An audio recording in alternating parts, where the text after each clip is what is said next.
Hello students, in this video I will explain you the artificial vegetative propagation. हमने कल बच्चों पढ़ा था प्राकृतिक कायिक जनन के बारे में, जो कि कायिक जनन क्या होता है आप सब लोगों को पता है कि पौधे के कायिक भागों द्वारा नए पौधों को तैयार करना। लेकिन ये जो तरीके थे सारे नेचुरल थे।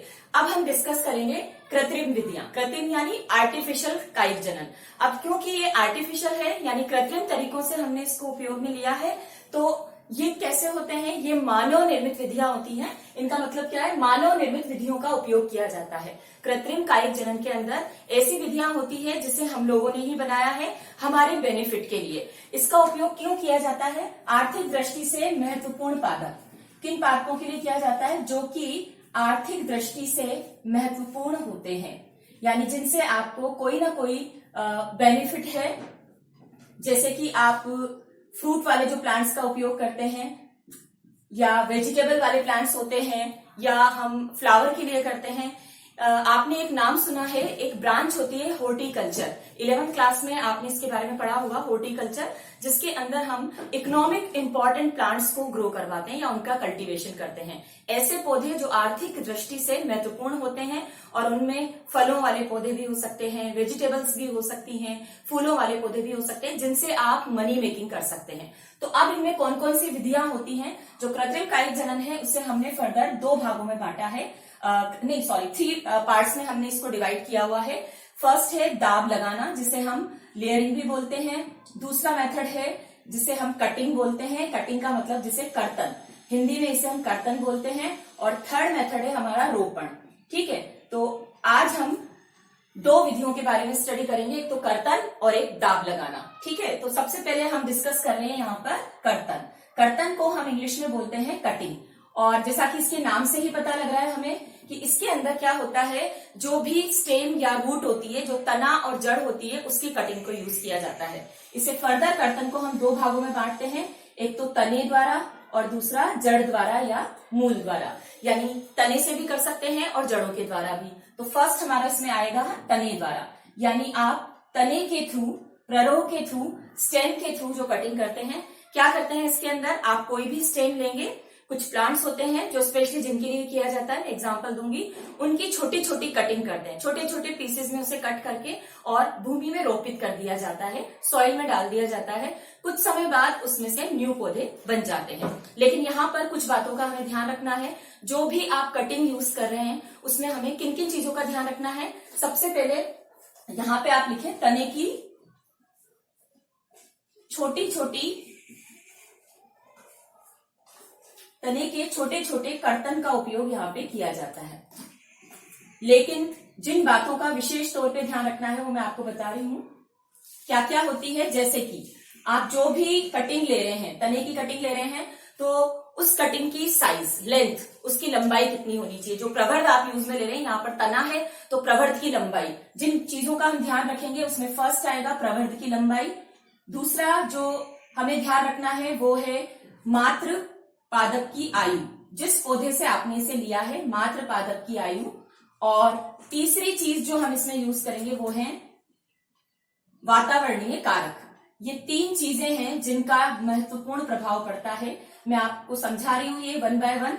प्रवर्ध की लंबाई, प्रवर्ध की लंबाई का मतलब जो भी आपने स्टेम की कटिंग ली है वो लंबाई बहुत ज्यादा भी नहीं होनी चाहिए या बहुत छोटी भी नहीं होनी चाहिए, नहीं तो आपका प्लांट हो सकता है ग्रो ना करे। दूसरा मात्र पादप की आयु। मान लीजिए आपने गुलाब के पौधे को उगाना है और आपने जो गुलाब के पौधे से जो कलम ली है, जो कटिंग ली है, वो पौधा ऐसा है कि उसकी आयु पूरी हो चुकी है, तो ऐसी जो स्टेम की कटिंग है उससे आप नया पौधा ग्रो नहीं कर सकते। तो आयु का भी यहाँ पे प्रभाव पड़ेगा। और तीसरी चीज तो आप जानते हैं वातावरणीय कारक। कभी बहुत ज्यादा सूखा पड़ जाए, ड्रॉट हो जाए या वाटर लॉगिंग हो जाए, पानी ज्यादा हो जाए, तो वातावरणीय कारक भी क्या करते हैं, कई बार पौधे को ग्रो नहीं करने देते। तो इन सब चीजों का हम इसमें ध्यान रखेंगे। तो एग्जाम्पल कौन कौन से आएंगे? जब तने द्वारा हम कटिंग यूज कर रहे हैं तो इसमें आप एग्जाम्पल लिख लीजिए। गुलाब के पौधे यानी रोज आप इसमें ले सकते हैं। गुलाब के बाद आप इसमें गन्ना और बोगनवेलिया, ये 3 एग्जाम्पल आप इसमें याद रखें। बोगनवेलिया एक फ्लावरिंग प्लांट होता है जिसमें फ्लावर आते हैं। गुलाब आप जानते हैं, गन्ना आप जानते हैं। इन पौधों को तैयार करने में हम स्टेम कटिंग का यूज कर सकते हैं। दूसरा हमारा एग्जाम्पल आएगा, तने द्वारा कंप्लीट हो गया है कर्तन हमारा, तो अब हम दूसरा लेंगे जड़ द्वारा।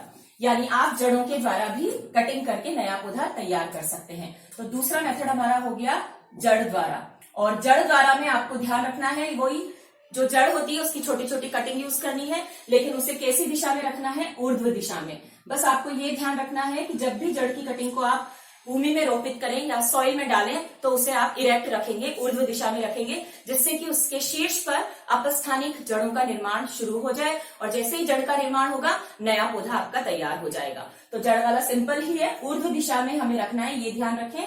और छोटी छोटी कटिंग इसमें भी आपको यूज करनी है, उसकी छोटी छोटी कटिंग या आप कर्तन को ले सकते हैं। उदाहरण कौन कौन से पौधों में जड़ों द्वारा किया जाता है, जैसे कि नींबू, ठीक है, नींबू को हम ले सकते हैं इसके अंदर।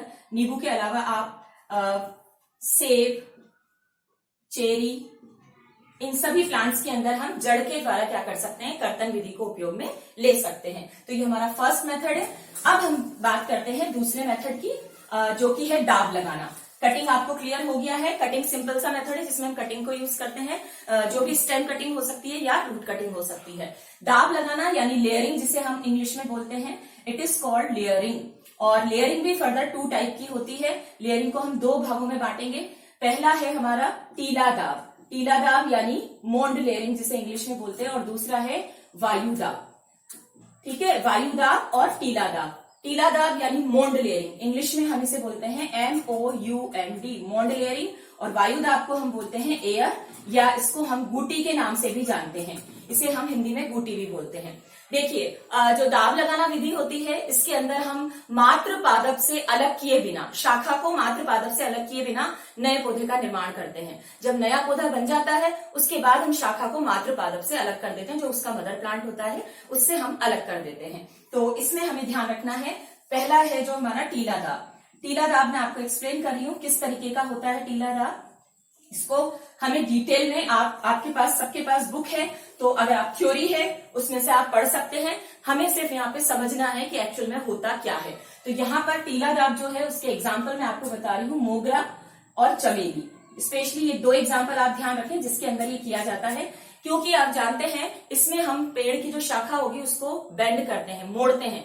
तो हमें ऐसे पौधे लेने हैं जिनकी शाखा मुड़ जाती है। ये नहीं कि बहुत हार्ड वाले हम लेंगे या बहुत मोटी शाखाओं वाले हैं, वो यहाँ पर यूज में नहीं आएंगे। तो इसमें क्या करते हैं, जैसे देखिए आप, ये एक चमेली का प्लांट है जिसकी डिफरेंट ब्रांचेज हैं, और इसको हमने सॉइल में उगा रखा है। अब इसमें हम क्या करेंगे, इसकी एक ब्रांच को लेकर टीला दाब के अंदर जो सॉइल है उसके नीचे उसे दबा देंगे। दबाते समय हमें ध्यान रखना है कि 2-3 पर्व संधि उसमें होनी चाहिए, कम से कम इतनी लंबी हो कि 2 से 3 पर्व संधि उसके अंदर आपकी आ जानी चाहिए। और जैसे ही हम उसको दबाएंगे उसके बाद हमें ध्यान रखना है उसका जो सिरा है जिसपे पत्तियां वगैरह है उसको हमें भूमि से ऊपर रखना है। आपको डायग्राम में दिख रहा है कि आपने 2-3 पर्व संधि जितनी शाखा को नीचे दबा दिया है और उसको दबाया है, इसीलिए हम इसे दाब लगाना बोलते हैं। और यहाँ पर उसका जो सिरे वाला पार्ट है जिसपे उसकी डिफरेंट टाइप की पत्तियां हैं उसको हम ऊपर रखेंगे, यानी सॉइल के ऊपर वो हो जाना चाहिए, बाकी का पार्ट नीचे रहेगा।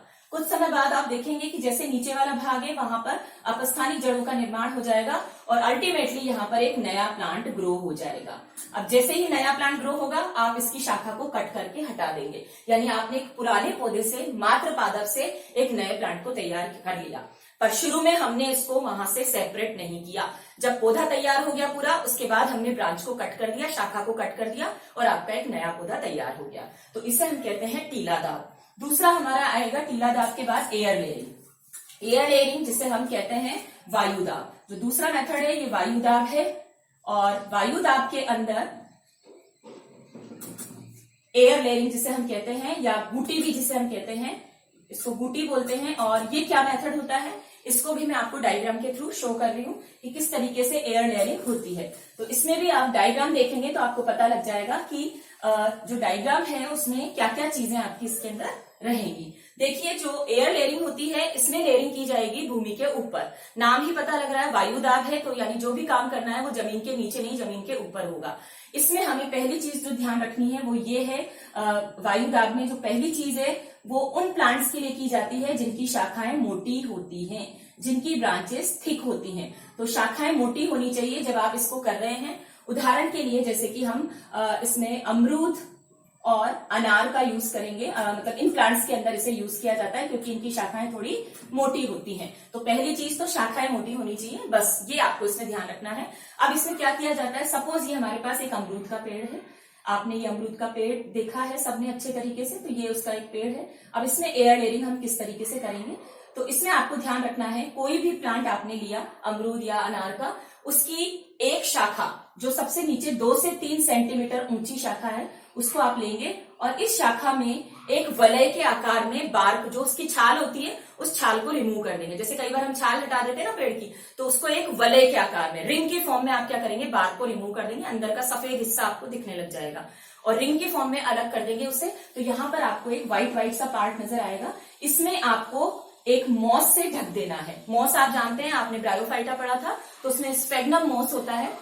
उसकी खास बात होती है कि इसको पानी में डालने पर ये पानी को ज्यादा से ज्यादा अवशोषित कर सकता है। तो आपने मॉस को लिया, उसको पानी में डाला, पानी उसमें अवशोषित हो गया, थोड़ा सा स्क्वीज यानी दबा दिया जिससे एक्स्ट्रा वाटर निकल जाएगा और वो इसकी चारों तरफ आप लगा देंगे। अगर आपके पास स्फेग्नम नहीं है तो आप कॉटन ले सकते हैं, कॉटन को भिगो दें, रुई को, वो उसके चारों तरफ लपेट दें, या जो बोरी का टुकड़ा होता है गनी बेग का उसको मॉइस्ट कर दें और उसकी चारों तरफ लपेट दें। अब इसके बाद इसमें चारों तरफ से जैसे ही आप इसमें मॉस लगा दें उसके बाद प्लास्टिक का बैग लें और उससे उसको कवर कर दें। प्लास्टिक का बैग नहीं है तो गनी बैग से ही आप उसे कवर कर दें।